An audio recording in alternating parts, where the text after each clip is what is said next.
Lo que es real es racional. Lo que es racional es real. Georg Wilhelm Friedrich Hegel. Prefacio a Principios Fundamentales de la Filosofía del Derecho.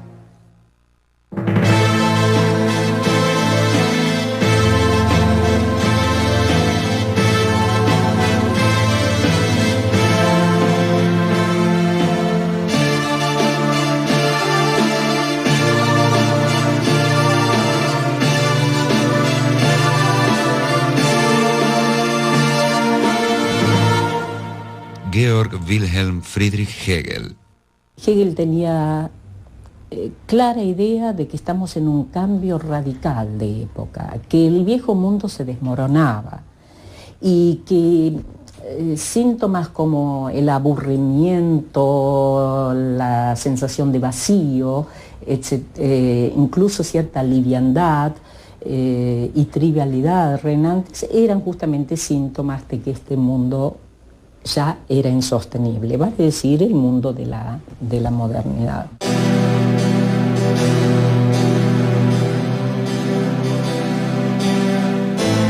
Hay un antes y un después de Hegel, y si se lo sigue discutiendo, es porque nos sigue desafiando y definiendo.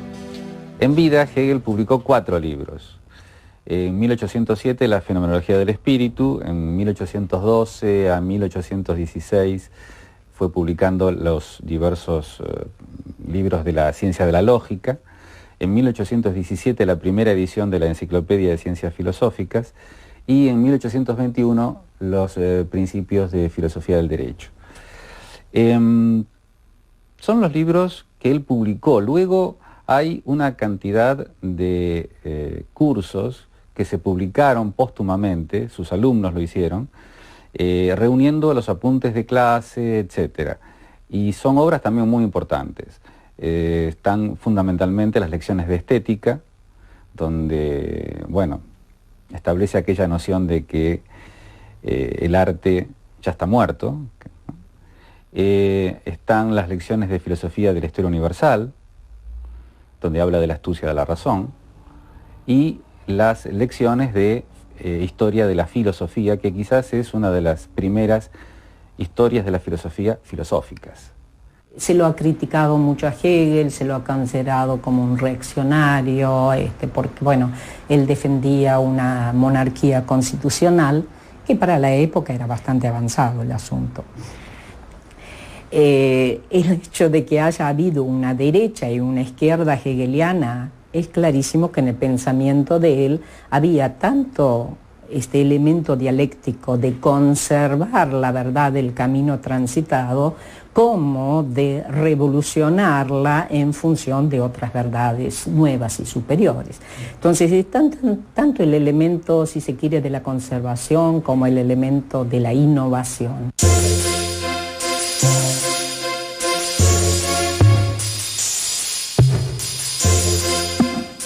Georg Wilhelm Friedrich Hegel nació en Stuttgart, una ciudad al sur de Alemania que pertenecía al Imperio Prusiano en 1770. Su padre era funcionario fiscal del ducado. A los 18 años, el joven Hegel se inscribió en la Universidad de Tubinga para cursar la carrera de teología. Trabó allí amistad con 2 jóvenes que serían clave para la cultura romántica alemana: el filósofo Friedrich Wilhelm Joseph Schelling y el poeta Friedrich Hölderlin. Los 3 amigos compartieron habitaciones, estudios e ideales. Al finalizar sus estudios y consciente de su falta de vocación para la carrera eclesiástica, Hegel se ganó la vida como preceptor en familias acomodadas. Recién en 1801 obtuvo, gracias a la recomendación de Schelling, una cátedra en la Universidad de Jena. Su primer texto importante no aparecería hasta 1807. Se trataba de la Fenomenología del Espíritu, concebida por Hegel como una introducción a su sistema filosófico. La Fenomenología del Espíritu va a ir estudiando las diversas figuras de la conciencia, desde la conciencia sensible hasta el saber absoluto, o sea, el saber del absoluto que se sabe a sí mismo. Hegel va a ir comenzando desde el punto de partida de la filosofía moderna, que es esta pura intuición sensible, va a ir viendo cómo se forma la autoconciencia, proceso en el cual él considera muy importante establecer los pasos del reconocimiento, y ahí hay páginas muy célebres como las de El amo y el esclavo, el tema de la conciencia infeliz, etc. Y llegar finalmente a el modo en que la conciencia está más allá de sí.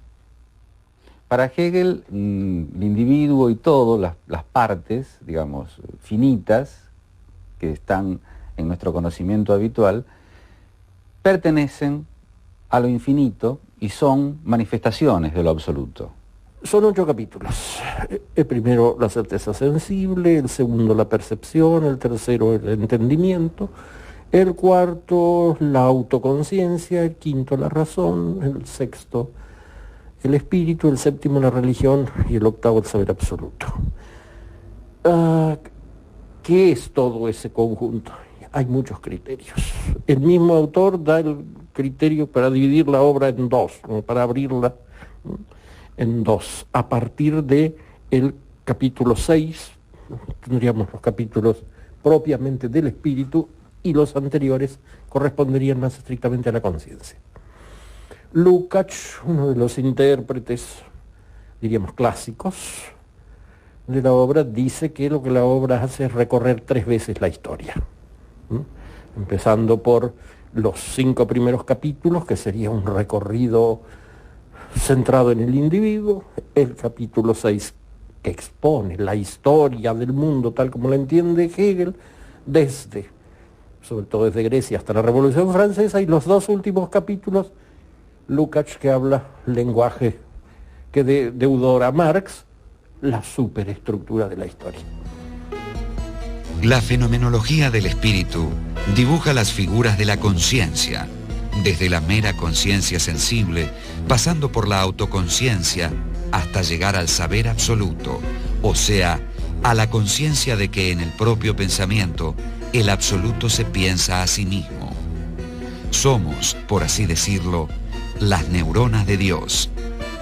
Toda afirmación, como todo fenómeno, se encuentra inmerso en un contexto de referencias, de relaciones, y no hay nada fijo. Él recurre en algún momento a la imagen de el resultado. Puede uno decir tal cosa es resultado, un fenómeno histórico es resultado de otro, pero él señala que el resultado sin el proceso que lleva a eso es como el cadáver. Es simplemente lo que queda muerto una vez que se acabó el proceso de gestación. Y en ese sentido lo verdadero es el todo. Lo verdadero del fruto es todo el proceso de desarrollo de la planta, por así, como, en fin, lo verdadero de alguien, de Napoleón o que sea, no es un señor que está ahí paseando con un uniforme, etcétera, sino que es el todo que viene a confluir en él. Lo cual quiere decir que el objeto de la filosofía es el todo, con lo cual se remite a la tradición, a la quizás más alta tradición de la metafísica. Hace acordar un poco a Spinoza en algún momento. Justamente lo que Hegel quería evitar son las categorías y los conceptos fijos. Y siempre habla de la dialéctica como un elemento fluidificador. Es decir, el entendimiento, incluso el entendimiento moderno, sí trataba incluso de fijar con sus categorías, de fijar y de delimitar, y se perdía nada menos que la relación. En cambio, la dialéctica, como su nombre lo indica, es fluidificadora, es la que provoca el diálogo entre las diferentes figuras y entre los diferentes principios que están en juego.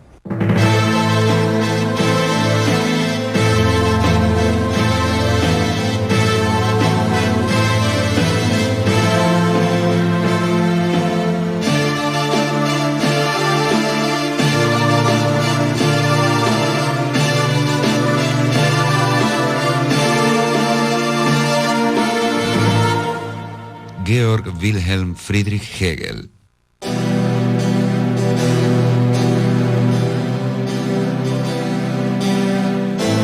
Como consecuencia de la ocupación napoleónica, la Universidad de Jena cerró sus puertas. La situación económica de Hegel se hizo insostenible.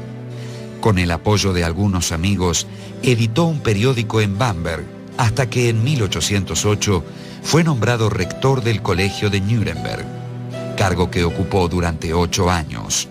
La fenomenología del espíritu pronto comenzó a reeditarse y traducirse, dándole renombre, aunque no fortuna. En 1810, Hegel conoció a Marie-Helene Susanna von Tucher, de 21 años, hija de un senador y burgomaestre de Nuremberg, y contrajo matrimonio con ella. La pareja tendría pronto 3 hijos. En ese tiempo, Hegel escribió también una de sus principales obras, La ciencia de la lógica. A consecuencia del prestigio ganado, la Universidad de Heidelberg le ofreció una cátedra de filosofía que él aceptó. La idea principal de la ciencia de la lógica, y que es la idea a partir de la cual va a tener sentido el método dialéctico propuesto por Hegel, es que es imposible mantener la separación entre finito e infinito. Tradicionalmente, lo infinito y lo finito se consideraban opuestos. Lo finito es lo que no es infinito, lo infinito es lo que no es finito. Pero si pensamos esto así, al pensar lo finito como lo otro de lo infinito tendría un límite, y ese límite estaría en la finitud. Entonces lo infinito no sería infinito. La única forma que yo tengo de pensar lo infinito es integrando lo finito. Y por lo tanto, lo finito mismo no sería otra cosa que la manifestación de lo infinito. Dicho de otro modo, lo absoluto se va a realizar y se va a expresar a través de los entes particulares. El problema fundamental es cómo relacionar lo finito con lo infinito. Si se pone lo infinito más allá de lo finito, lo incondicionado como una especie de número inalcanzable al estilo kantiano, se llega al absurdo que entonces el infinito tiene algo que lo limita, algo que lo excluye, entonces no es tan infinito como se hace, como por lo que se hace pasar. Y viceversa, una finitud que no tenga relación con lo infinito, que no sea capaz de entrar en relación y de constituir sistema con otros, se liquida a sí misma. Es decir, carece de consistencia, se vacía, no se puede determinar, no se puede enriquecer.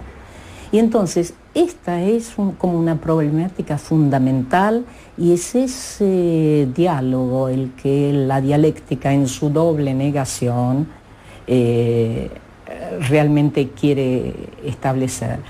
Y ella no es solo no tiene solo el motor de la negatividad, sino al mismo tiempo ella afirma el momento superior, y a partir del cual tenemos un nuevo punto de partida. Las ideas principales de la ciencia de la lógica son 2. En primer lugar, lo infinito no se opone a lo finito como si fueran cosas distintas. Más bien hay que decir que lo finito pertenece a lo infinito y que éste se expresa en aquel.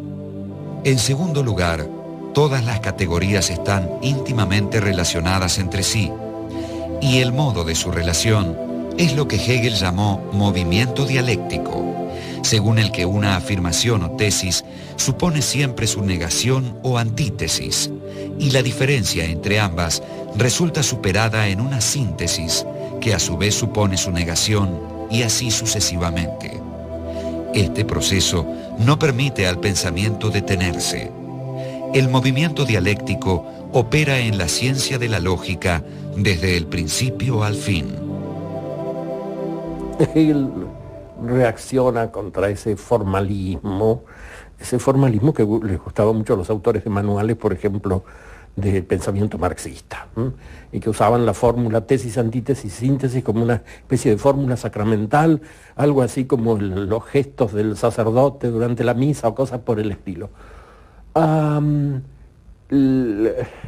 Hegel nunca está nítidamente presentada esa especie de ritmo de ballet, de la tesis a la antítesis, etc. Lo que sí está es la idea de que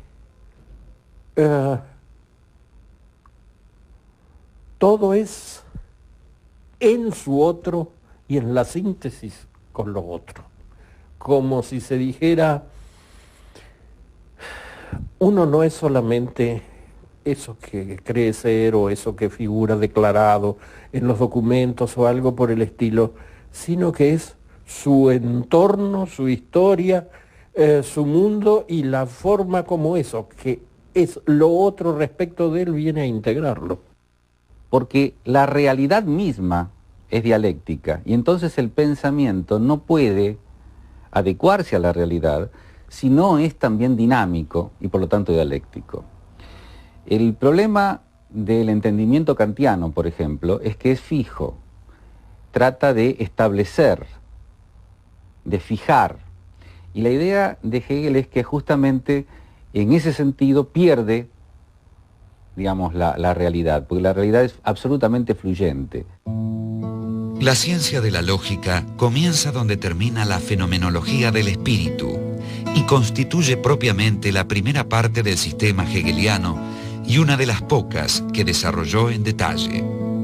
Poco tiempo después, Hegel presentó la visión general de su sistema en un libro que llevó el título de Enciclopedia de las Ciencias Filosóficas. La enciclopedia expone el sistema maduro de Hegel, el sistema tripartito, o sea, el sistema de las ciencias filosóficas. Las tres principales son la lógica, la filosofía de la naturaleza y la filosofía del espíritu. ¿En qué termina el sistema de Hegel? Porque hay que entender que esto es un proceso. Termina en una noción que es la de la idea. La idea es algo así como la síntesis dinámica y nunca terminada, siempre en infinito despliegue, de todas las determinaciones que podamos acuñar. Y esto significa que el sistema no tiene fin. Esto significa que cuando Hegel establece algún punto donde dice, bueno, hasta acá llegamos, no está diciendo que no haya despliegues ulteriores, está diciendo que la filosofía puede ver lo que ha ocurrido, lo que se ha desplegado, lo que se ha determinado hasta un punto, pero que en realidad no hay cesación del proceso. Si el proceso se detuviera, todo se caería, porque lo que realmente tiene como base el pensamiento de Hegel es que el todo, el absoluto, es este proceso, es esta dinamis, es una dinamicidad absoluta. En 1818, Hegel ocupó una cátedra de filosofía en la Universidad de Berlín. 3 años después, publicó sus Principios Fundamentales de la Filosofía del Derecho, en el que exponía con más detalles algunas ideas que ya había planteado en su enciclopedia. Quizás el último de los grandes prefacios escritos por Hegel viene a concentrarse en la afirmación que se hizo célebre, según la cual todo lo que es real es racional, así la traducción española, y lo que es racional es real, cosa que ha suscitado críticas, etc. Eso viene a condensar la idea de que no se trata de proponer al lector cómo debe estar organizado el derecho y las instituciones del derecho, la familia, la sociedad, el Estado, sino que se trata de aprender de lo que es, lo cual querría decir, viene a constituir este discurso en el análisis de cómo es el mundo, del derecho, o como dice el otro título de la obra, del Estado, de la organización de la sociedad y del Estado. Justamente la figura de Hegel, una figura bisagra, significativa. Es decir, cierra una época que sería la modernidad, la lleva a su culminación, esta filosofía de la subjetividad autónoma, autosuficiente, confirmada por la Revolución Francesa, es decir, el yo pienso se confirma por el yo puedo, y entonces esta va a ser una marca que va a estar en Hegel, incluso la va a llevar a su exasperación. Pero abre la puerta del pensamiento contemporáneo porque justamente nos abre a la relación con el otro. Hay una frase significativa dentro de la fenomenología del espíritu donde Hegel justamente dice que solo hay una autoconciencia, es decir, un yo, un sujeto, frente a otra autoconciencia. El ingreso del otro, entonces, en la relación consigo mismo, evidentemente la hace estallar y en conflictos, pero al mismo tiempo la enriquece enormemente en ese intercambio. La importancia de Hegel en la historia de la filosofía no puede ser exagerada. Es prácticamente la filosofía en la que culmina la historia del pensamiento occidental desde los presocráticos.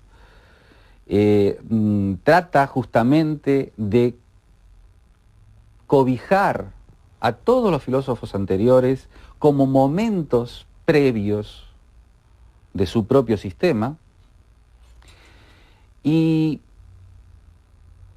puede ser rechazada, pero muy difícilmente puede ser rechazada si aceptamos las reglas de juego. Y las reglas de juego son aceptar o suponer que el mundo, de alguna manera, es racional. Si el mundo es racional, es muy difícil decirle a Hegel que está equivocado.